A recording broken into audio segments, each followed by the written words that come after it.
పాలకాయలు ఎలా చేయాలో చూద్దామా. ఫస్ట్ అయితే మనం పాలకాయలు చేయాలంటే మనం బియ్యం పిండి అయితే తీసుకోవాలి. 2 గ్లాస్ బియ్యం పిండి తీసుకోవాలి. దానికి 1 గ్లాస్ అయితే నువ్వులు తీసుకోవాలి. సేమ్ 1 గ్లాస్ షుగర్ని పౌడర్గా చేసి ఆ పౌడర్ని కూడా తీసేసుకోవాలి.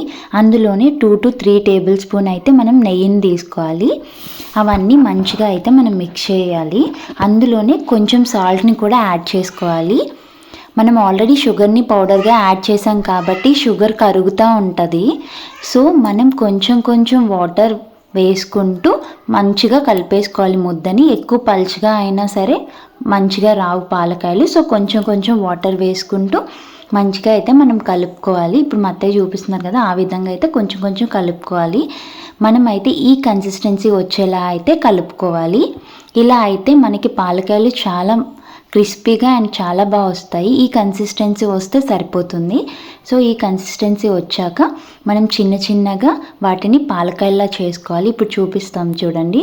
ఈ విధంగా అయితే మనం చిన్న చిన్న పాలకాయల్లా చేసేసుకోవాలి.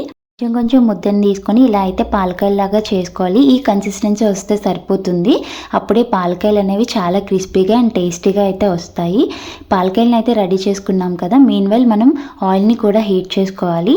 ఆయిల్ హీట్ చేసుకున్నాక ఒక్కొక్కటిగా ఈ పాలకాయలను అయితే ఇందులో వేసేసుకోవాలి. ఆయిల్లో ఎక్కువ పాలకాయలని ఒకేసారిగా వేయకూడదు. అలా వేస్తే ఒక్కొక్కటి అంటుకుపోతాయి.